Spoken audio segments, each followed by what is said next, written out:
We should, as Americans, demand that, because we want to know what's going on. Are they having a secret deal with the woman who was grooming children for Jeffrey Epstein? I'm Joanna Coles. I'm the Chief Content Officer of the Daily Beast. I'm back from my vacation. Thank you to Hugh Doherty for holding the fort so ably. And thank you for your comments on YouTube noticing my absence. I appreciate it. I come back to find a White House roiling in panic with the Jeffrey Epstein story that simply will not go away. The MAGA base is riled up, and who better to talk to today than Tara Palmeri, an expert on Ghislaine Maxwell, because in an extraordinary development, Todd Blanche, the Deputy Attorney General, has said he's going down to interview Ghislaine Maxwell, Jeffrey Epstein's literal partner in crime, at her Florida jail. Now, Ghislaine, you may remember, was found guilty of sex trafficking in June of 2020 and sentenced to 20 years in jail. So the question is, what does Ghislaine have that the victims haven't already given up? Why is Todd Blanche going to see her? And what does Tara, who's been talking a lot to the women involved in this story, what does Tara actually think is going on here? So we are here with Tara Palmeri, who knows more about Ghislaine Maxwell than I'm sure she ever wanted to. Tara, let's start at the beginning. As we speak, Ghislaine is in a Florida jail. In 2022, she was sentenced to 240 months in jail, so 20 years in jail for sex trafficking. She's appealed. Last November, her appeal was turned down. And then this week, she gets the most extraordinary news that Todd Blanche, the Deputy AG, is going to see her. So talk us through what it's like in the prison and what we think the conversation is going to be about. Well, according to her family, she's treated terribly, right? They're really fighting for her conditions in the prison to be better. They say, oh, she can't sleep. The light is shown in her eyes. She's treated poorly.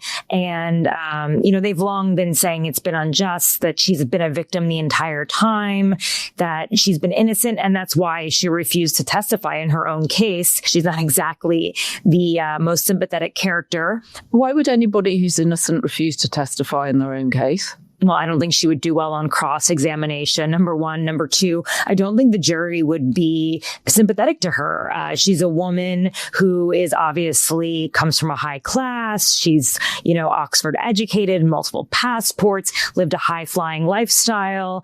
And the fact that she was even spending time with these young girls who did testify is just plain creepy and weird. And it's hard to explain why she has a relationship with children outside of ones that are related to her, right? The jury found no question about it that she was his literally partner in crime.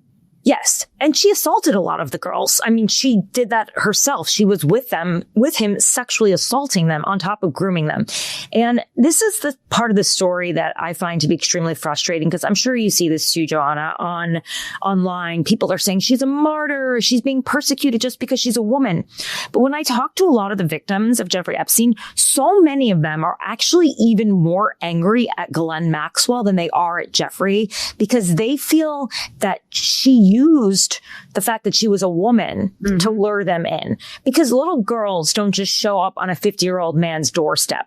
They were brought in by a woman who not only was posh, well-educated, elegant, spoke well, showed interest in them, wanted to show mentorship, promised them that she could fulfill their dreams. I mean, one of the girls was at Interlochen. I mean, they were trying to become models and singers and actresses, and they were young girls who believed that the world was in front of them. And Ghislaine Maxwell was this well-connected person who could do anything to make their dreams come true. And instead, she trapped them. She brought them over to Epstein. And I think it's sort of lost in this whole story that this entire massive sex trafficking operation that expanded to as many as 1,000 victims was not possible without her at the top of the pyramid. Now, there were other recruiters below her, but if I look at this, I look at it as a pyramid, and Ghislaine Maxwell is at the top. She was running the operation. This was a criminal operation. And I want to read actually what the U.S. Attorney General for the Southern District of New York, Damian Williams, said when she was sentenced. Today's sentence holds Ghislaine Maxwell accountable for perpetrating heinous crimes against children. This sentence sends a strong message that no one is above the law and it is never too late for justice. And then he goes on to express his gratitude that the victims came forward and talked about what were clearly extremely disturbing crimes. This was not a crime of passion. It was well thought out, premeditated ways of enticing and cajoling young women into a web which they were then unable to get themselves out of. Absolutely. And the way that she openly bragged to people about Jeffrey's 24-hour erections and his need for multiple orgasms per day, 3 per day, and that she was out there, she would get in her car. Maria Farmer, I spoke to yesterday, and she was recalling to me how she would get in the car with Ghislaine Maxwell. And Ghislaine had this cute little Yorkshire Terrier, Max, right? It makes sense, right? And they would drive around and they would see beautiful girls and they would say to them, "You're so gorgeous. You need to be a Victoria's Secret model." I mean, who's not going to be enchanted by that? And she's in her Ralph Lauren and she's being driven around and she's like, "Please come to my townhouse. I'm friends with the founder of Victoria's Secret." But before that, in the morning, Maria remembers her screaming, "I need to get the nubiles. I need to get the nubiles." I mean, this was a thing that she did every single day. This was what she picked up Virginia Roberts Giuffre on the property at Mar-a-Lago. She went there, found her. Juan Alessi, who was the houseman who I interviewed, recalled being in the car, sweating, waiting for Ghislaine to go out there, pick this girl out, bring her, and make sure she gets back to the house, by the evening. So she would boast that she could introduce them to the founder of Victoria's Secret, Les Wexner, which is true because they were friends, and that they just had to go for an audition at Jeffrey Epstein's house in the Upper East Side. And these girls would come and they would meet and then leave hysterical. And many of them obviously never to come back. Some sadly did, but there was a whole mental manipulation in it all as well. I mean, Ghislaine Maxwell was critical to getting these girls in the door. Jeffrey Epstein couldn't walk around a park and go to young girls and say, "Do you want to be a model?" Yeah, of course not. That would be creepy. The girls would think, "Oh, I'm not going to do that." She gave him cover. It reminds me actually of a terrible mass murderer in the UK called Fred West, who used his wife Rosemary. They would cruise around in a car, look for young women, often standing at bus stops, and she would lean out of the window and say, "Oh, can we give you a lift?" And somehow people would be reassured that because she was a woman, there would be no danger here. And of course, the two of them were terrible sadists and murdered a whole host of young women. Absolutely. I mean, her class, her wealth, her just everything about her connections, and with Virginia Giuffre, it was Ghislaine Maxwell driving around in a car with a houseman. She sees Virginia Giuffre at Mar-a-Lago, walks up to her. Virginia says, "I want to be a massage therapist." Ghislaine says, "I can make your dreams come true. I'll get you massage therapy. Come to Jeffrey's house. We'll teach you how to give massages." What happens? She goes into the home and she's assaulted not just by Jeffrey Epstein, but by Ghislaine as well. I think a lot of people forget that Ghislaine also sexually assaulted these girls. Yeah, she was also a sexual predator. And of course she was, what's so fascinating about her is she was well connected, that she could introduce people to Prince Andrew, who of course has been felled by this story too. His mother ended up writing a check for £12 million to get this case sort of off his back. So let's talk a little bit more about how did Ghislaine meet Jeffrey Epstein and how did she become a fixture on the sort of New York party circuit? That's a good question. So it's still unclear, to be clear. We have never gotten down to the bottom of how they met, but we do know that Robert Maxwell, while he was still alive, knew Jeffrey Epstein. There's a picture of them together in the Plaza Hotel during when Robert Maxwell was still alive. For some background, Robert Maxwell was a famous press baron. He owned the Daily Mirror, MTV Europe, the New York Daily News. He was a larger-than-life character. I mean, you could compare him to maybe a Rupert Murdoch. I mean, he thought that Rupert Murdoch was his rival, right? He was kind of like a Logan Roy character from Succession, came from nothing, from a shtetl in Central Europe, and he rose up from nothing, and he wanted to prove himself. He was also friends with Donald Trump, by the way, and I remember during my reporting on the podcast Power, the Maxwells, Ghislaine said to her father, "Daddy, can I go to Donald Trump and try to sell him one of my corporate gifts?" Because that was her fake job. And he said, "Why the F would Donald Trump want one of your corporate gifts?" But it was very clear that they all spent time together. When Robert Maxwell would come to New York, because he owned the New York Daily News, he would spend time on his yacht on the Hudson, and Donald Trump would go there. And it all seemed like they were kind of spiraling in the same circles. What we do know, though, is that when Robert Maxwell died shortly after, Ghislaine Maxwell ended up in New York City. And that was where she started her life after living in London as a socialite. And we know that she did not live in poverty, even though her father had robbed the pensioners at the Daily Mirror. I mean, that's part of the... Right. It's important to remind people who aren't as on top of the story as perhaps you are, that her father turned out to be an extraordinary con man. Extraordinary con man. I mean, and hiding in plain sight, a bit like Jeffrey Epstein, surrounded by very influential, important people who didn't understand, or at least didn't appear to understand, that he was robbing the pension fund of the newspaper group, the Mirror Group, and stole £500 million. And this was 25 years ago.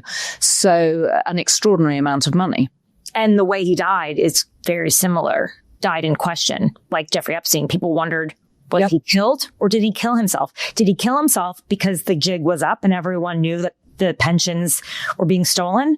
Or did he die off the side of his yacht, Lady Ghislaine, that she named after his favorite daughter, by the way? He loved Ghislaine.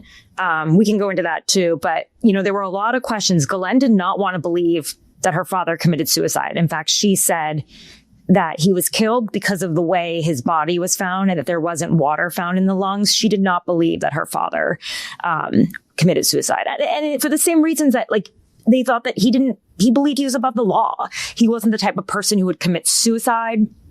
And I think they believed that he would, if he was, I don't know, if he was prosecuted, he'd probably win. Or there was just she said on the record in an interview with Hello Magazine, he was murdered. And that was what she believed.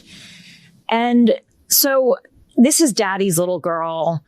He had this affection for Ghislaine. He thought that she looked more like him than the others. He literally said, she did look like him. Yeah, exactly. And he said I think he had 8 or 9 children.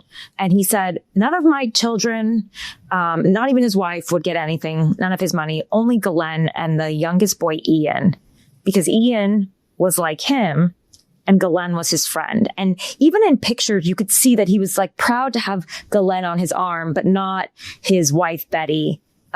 It's like he admired her in this very weird. And not dissimilar to Donald Trump in the sense that he sort of leaned into Ivanka and her hotness, as he referred to it. And of course, Ian has very much been fighting for Ghislaine's release from jail. So just take us to, because I want to come back to more of her background too, but just take us to where it stands legally at the moment. The Deputy Attorney General, Todd Blanche, as we mentioned earlier, is going to see her. She yesterday, or through a connection, let it be known, she doesn't want the documents unsealed, right? Presumably because she's in them and not favorably. No. But what did you make of that? And what can Ghislaine possibly have to say? And also, how is it possible that the Justice Department hasn't already spoken to her? Right. So, like you said. Right, lots of questions there. Yeah, let's start from the grand jury testimony, why she wouldn't want it out there. For the reason that you stated, it's not going to make her look good. And any shred of martyrdom that's out there, any shred of sympathy that people have saying, oh, the only person who's been prosecuted is a woman and all these Johns are out there, is unfair. I think that would be thrown out the window when you actually understand the gravity of her crimes and you see the witness testimony of what these girls have gone through, these survivors. So I could understand that. I don't think it helps her case in the public eye. And now Todd Blanche going to meet with her now. And also, presumably, it would make it much more difficult for Donald Trump to pardon her. Oh. Because even Donald Trump would find that hard to pardon. Oh, absolutely. I mean, it's repulsive. It really is. And that's why I don't understand this whole Free Ghislaine movement. It really bothers me. It really bothers the victims, too. And then the whole idea of why hasn't she spoken to the prosecutors yet, right? Well, I've always believed that Ghislaine Maxwell is like extremely shrewd, right? And her power was in holding on to these secrets and that she would figure out a time and the right moment, perhaps politically, to use that to commute her sentence. I don't think that she ever thought she would serve 20-year sentence. And well, she can't be that shrewd because, first of all, she was found hiding in New Hampshire with silver foil, like bacon. That is true. I don't know. It's like, I mean, what world? That's such a conspiracy theory that somehow putting bacon foil around your phone will keep the FBI away. Why did it take them so long to find her at the same time? I mean, well, that's a very good point. Maybe it turns out to be more effective than we realized. And she was not. She was hiding in plain sight. Do you remember, like, she had a Shake Shack in California? Is that her in France? It was a long, like, where in the world is Ghislaine Maxwell for months and months and months? But I assumed, like other people, it was because she was actually talking and trying to help the DOJ with their inquiries. But that's presumably wrong. I don't have the answer to that. I also don't understand why they think that Ghislaine Maxwell would be so useful when so many of the victims have their own John lists and they can tell you stories themselves. Why not just go to the victims? Why do you have to go to Ghislaine Maxwell? I mean, if you want to go through the financial crimes, why not look at the transactions? I mean, she can be helpful to a certain point, but is she really a reliable witness? I mean, she's a criminal. So what do we think Todd Blanche is actually going to ask her? The truth is, Joanna, we will never know. And we don't know if he's going to ask questions or if he's going to try to strike a deal with her or maybe get some information, say, this is what Ghislaine Maxwell told us. But, some sort of wink, wink, nod, nod. She doesn't talk about Trump. It's understood that if they use her as some sort of witness in a case, that she'll avoid the third rail. What does that mean for her future? Does she exonerate him? Does she exonerate Trump and seem like the kind of witness that they could put forward to show that the president was not involved? And then does that somehow lead to leniency, a commuted sentence, pardoning? I think it's worth it. I'm sure Trump at this point wants to know, what could she say? And is it, she would know better than anyone besides the girls who have come forward. I think they're probably curious as to whether she's willing to talk and what she would say. That would be my thinking. There's a deal. You don't talk to the feds. Like, you don't talk unless you are going to get something out of it. And that's why I think she's been holding on to this for so long. But why wouldn't she have talked before, especially when she got a 20-year sentence? I mean, she's been on appeal process for a while. Right. That. Okay, so you think that because she had to go through the appeal process, she didn't. But I'm very surprised that initially she didn't want to try and strike a deal when she was arrested initially. I think if you give up all of the goods initially, maybe. I mean, listen, I'm not an expert on criminal defense or how you would think as a defendant, but I would think that if you have really valuable information, you would probably want to hold on to it for as long as you can and then wait for the right moment to strike it. But I don't know that her information is anything different than what would be in the files. Todd Blanche wants to know what she's willing to say about the third rail, and that's Donald Trump. Right? Why wouldn't she have said this earlier? Well, if she talks about him, she'll never get a pardon from him. But she was sentenced in 2022. before he was re-elected, and at a time when no one imagined he would be re-elected. It's true. Wouldn't the time to have wanted to do a plea deal be 3 years ago? I don't understand why she would be sitting on this information. The woman is 63. She was sentenced to 20 years in jail. She'll be there until she's 80. Why on earth wouldn't she have come forward if she has any valuable information earlier? Do you think that she really thinks she's going to spend 20 years in prison? I don't think she does. Well, I would have thought that any day in jail for someone like Ghislaine Maxwell, who grew up with extraordinary wealth and privilege, and we know, at one point lived with Jeffrey Epstein in the largest private house in Manhattan. I would imagine that every day in jail for Ghislaine Maxwell is a day too many, and that you would bargain everything you have and every scrap of knowledge you have about anybody to get the hell out. I would agree with you, but then again, look at what just presented itself to her. You've got a president who wants this story to go away, does not want his own name to be laundered through it.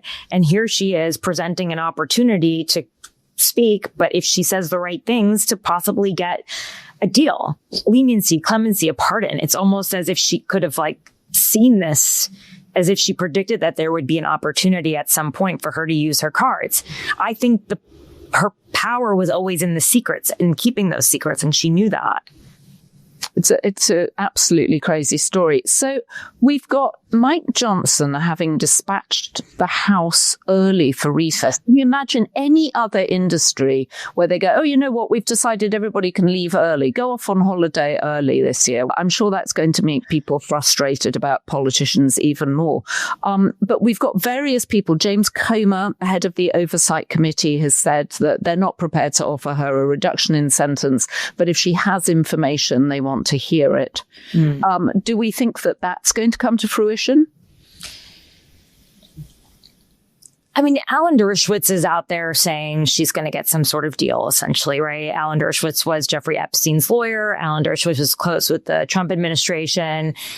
Is Alan Dershowitz just talking because Alan Dershowitz does this when news comes out and he wants to insert himself into the news cycle? Well, he was also accused of having slept with underage women, right? Something that, furiously denied. Exactly. And I just don't think she would talk without getting something in exchange for it. And so... Extraordinary story. It is. I'm almost certain that she will not speak unless she knows she's getting some sort of clemency, leniency, whether you see it now or you see it in 2 years from now, or her sentence is commuted or she's pardoned at the end of Trump's term. There's no way. What I would demand is to see the transcript of the conversation between Todd Blanche and Ghislaine Maxwell. I mean, we should, as Americans, demand that because we want to know what's going on. Is this a secret deal? Are they having a secret deal with the woman who was grooming children for Jeffrey Epstein? That's right. So that's your question. Is Todd Blanche offering Ghislaine Maxwell a secret deal? Yes. I mean, that is my question. Why else are you meeting with her? You have evidence. You have evidence from victims. Right. What more do you need? Much evidence. Right. What more do you need? Tara, what does the MAGA base think about Ghislaine? It's really mixed, actually. Some of them feel bad for her. I don't understand this. And it's led by people like Jessica Reed Krause. They had these shirts say "Free Ghislaine." There are others that say this is misogyny and sexism. And I agree that in this world, we have a ton of misogyny and sexism, but not in this case of Ghislaine Maxwell. She did deserve to be imprisoned. And there are Johns that deserve to be imprisoned as well. And they deserve cases against them. But to think that, she's somehow a martyr in this. There are no martyrs in the Jeffrey Epstein story. The only martyrs are the victims. So is it possible that Donald Trump is concerned about other people coming out here, other names coming out? Is he protecting other people? I mean, I've seen a list of names that Virginia Giuffre has been trafficked to. She showed me that list.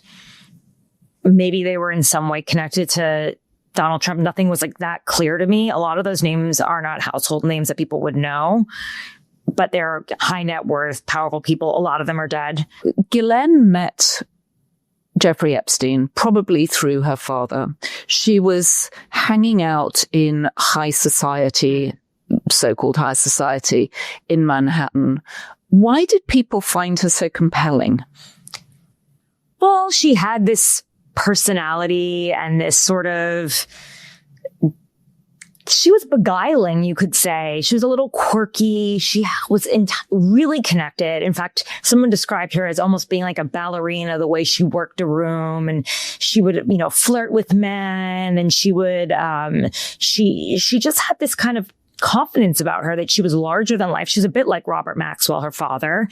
And she was just seen as a highly connected woman coming from an upper class. She was friends with princes. I mean, she was friends. Her father owned newspapers. She was a posh it girl. People wanted to be around her. Oh, and she flew around on private jets, and she could actually fly helicopters and jump out of them. And she went on to private islands, and she could give people money and for philanthropy. And there was just so many reasons why Ghislaine Maxwell was considered, a person that people wanted to rub shoulders with. So she was at the center of things. She had access to the largest so-called private house in Manhattan where she would throw parties, where Jeffrey Epstein had interesting guests, where she could bring Prince Andrew, and people were impressed to be adjacent to British royalty. And yet the whole time she was essentially raping children. Yeah. Yes, during the day, for sure. That was what she was doing. And showing up at, book parties or having events. I mean, they literally had a 40th birthday party for Jeffrey Epstein. I mean, we talk about the 50th birthday card, right, from Donald Trump that was very creepy, suggesting that they were in on each other's secret. But on the 40th birthday party, equally depraved event. So her friend Christopher Mason, who I interviewed, said that Ghislaine asked him to write a song and then sing it for Jeffrey Epstein before the crowd at his 40th birthday at their townhouse. And the song Ghislaine asked that the song include his 24-hour erections and his love of schoolgirls.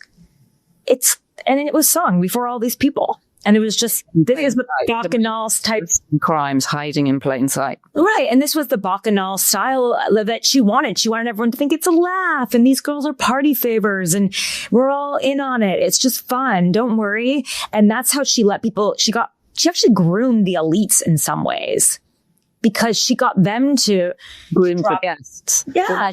The guests to drop their guard. Yeah, to feel comfortable, to feel like this is just a safe space, and, oh, that's normal if everyone's laughing. And I mean, she would literally describe the girls as tissues. She said, you can throw them away. I mean, this is a woman who really dehumanized these children. I mean, her father was not a great guy either. He was disgusting. And he was a famous bully. I had various friends that worked for him. And I think we said on the last time you were on the podcast, he used to interview people in his car on the way to his house from London, and then drop people at the side of the road. And he used to pee off the roof of the building onto people walking on the street below.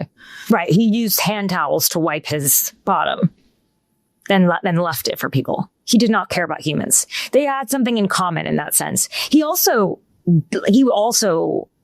was incredibly abusive to Ghislaine, not necessarily physically, but she had an eating disorder, and he would lock the kitchen, and he would, around the table, he would really grill her, want her to learn the languages of Latin and French. And if she got something wrong, he would demean her and debase her, and he would scream at her, but then at the same time he would praise her. So he was constantly doing mind manipulations with her as well. This is not to give her any sort of break, but this is if you ever want to understand the psychology of a psychopath, understand who made them. And so this is her father. So yeah, I mean, Ghislaine was so key to making everyone feel comfortable, and her Rolodex was impressive. I mean, she literally would just cozy up to people, get their numbers, and then put it in the little black book, send notes out. She managed the list. She managed their social connections. She made them right. And she also had a sort of faux charity, right? Her ocean charity. Well, everyone needs a charity in that world. Right. So, but philanthropy also works as a cover for illicit behavior, right? And it's always, yeah, into your world that assume that they're doing legitimate business with you. And in fact, what you're doing is giving them cover. Yeah. It's laundering a reputation, also expressing that you have such a surplus of money that you can spend it on charity. And it's so much of that world is about upper class world is about, keeping up with the Joneses. And this was her thing. And she cared about the ocean. Okay. I mean, fine. She did TED Talks on it. Of the young women you spoke to, who were the ones that left the biggest impression on you? Well, besides Virginia, who I found to be incredibly brave because for so long she had kept going for over a decade. No one would listen to her or believe her for so long. I found her to be a very singular voice in society, like a victim that a survivor who would not stop talking and trying to tell her story. So I really found her to be completely compelling. And she tried to turn her pain into something that would prevent this from happening again. And sadly, having known her well, she really struggled with her mental health, as so many of them do. That's why there's such a high suicide rate among these victims of sexual assault and domestic violence, and specifically the Epstein victims. Now, Courtney Wild, she was the victim behind the Crime Victims' Rights Act, behind proving that in the sweetheart deal that the crime victims' rights were violated. And she fought for over a decade from prison, by the way, to do this. The irony is that she ends up in a Florida prison and Epstein is in a jail, and she ends up in a Florida prison for shoplifting. But she was furious. She was enraged. The way it started with her, she was 12 years old. She had braces on her teeth. She ends up at Epstein's house through the pyramid scheme at the high school. She then realizes for $200, she could bring in her friends. She brings her best friends in there, and she gets another $200 for every friend. She comes from a poor family on the other side of the Intercoastal in Palm Beach, and in a trailer, and she has such low self-esteem. Ghislaine ran it at the top level, but there was also deputies below her, like Sarah Kellen and a few others, Nadia Marcinkova. It was a pyramid. It was not. Ghislaine was at the top, but there were others as well, and this was a pyramid within the pyramid, and they were all just little girls. And so actually, Courtney said, she would be envious when she couldn't go to the island with the other girls. And she would, she felt like she was being rejected. And when the police came to her, when they were working on the case, she thought, she went to Epstein. She goes, I don't know what I did. I did something wrong. She saw herself as a child prostitute. And Epstein said, don't worry, I'll take care of it. Here's my lawyer. So then she goes to meet with Epstein's lawyer. And when they met at a bar, she's like 16 or 17, or she was young. He made her feel like a prostitute, and she just felt this ickiness about it. And she decided, I'm not doing anything. I'm going to leave this alone. But Epstein gave a lot of these underage girls, lawyers so that they wouldn't speak. And so a lot of them rely on Epstein's lawyers. And some of them said, he's awesome. He's amazing. That's a psychological grooming that is really hard to understand. And the thing that broke through for Courtney, which made her realize that she's a human being that deserved more than that, was reading.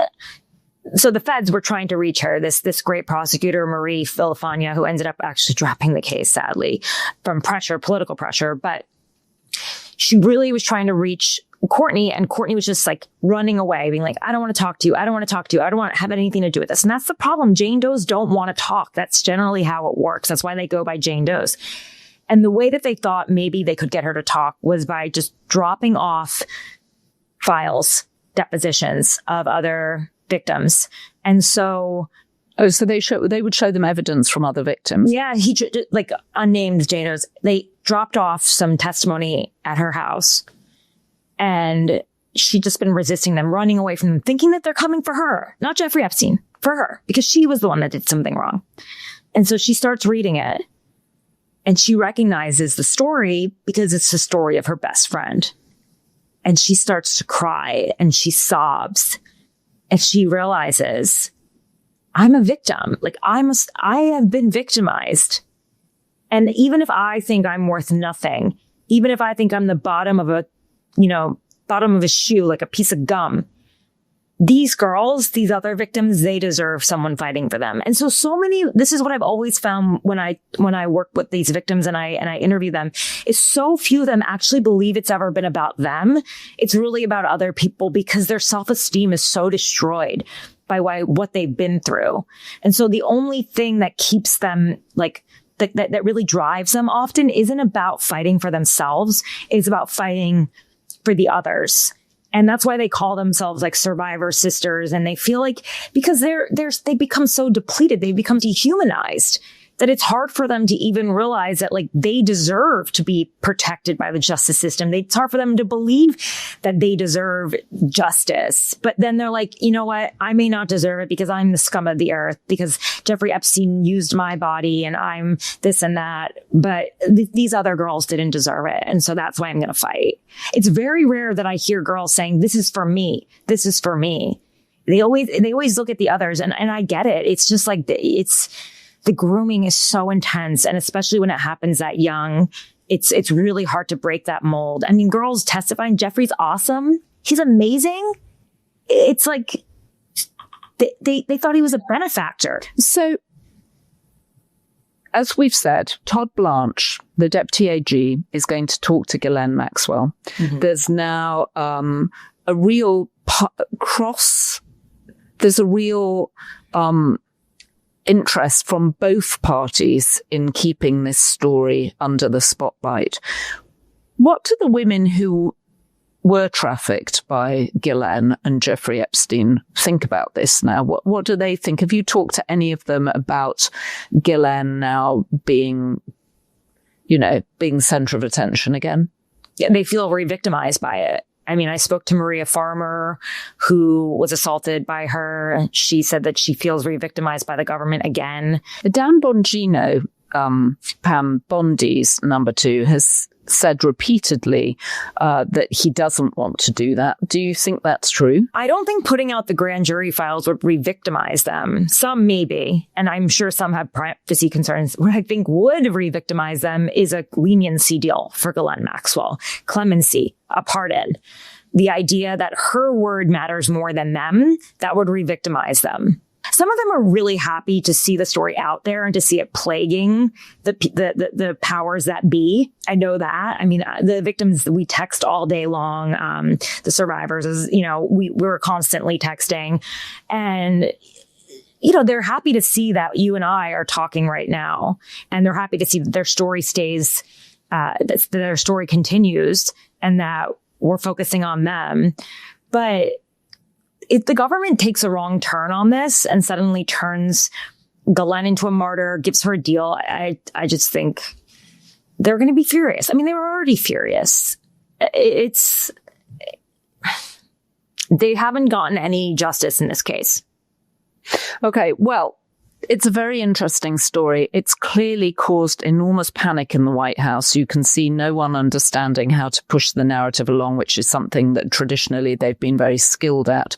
Tara, we know that you'll be following this story. You're talking to the women at the heart of it. Please keep us informed, and please come back and tell us more as the story develops. And who knows what happens to Ghislaine Maxwell, but she couldn't have anticipated this. I think she's probably feeling like she's very lucky right now, and that's an unfortunate thing. Thanks for listening to the Tara Palmeri Show. I want to thank my producer, Eric Abinate, my booker, Jane Fusco, and my team of researchers, Abby Baker and Luke Radel, and my social media manager, Sarah Carney. If you like this show, please follow it, subscribe, leave a written review. I'd really appreciate that, and share it with your friends. You can get more of my independent reporting by going to tarapalmeri.com and signing up for my newsletter, The Red Letter. It'll come straight to your inbox, and if you become a paid subscriber, it's a way to support my independent journalism. I'll be back again soon.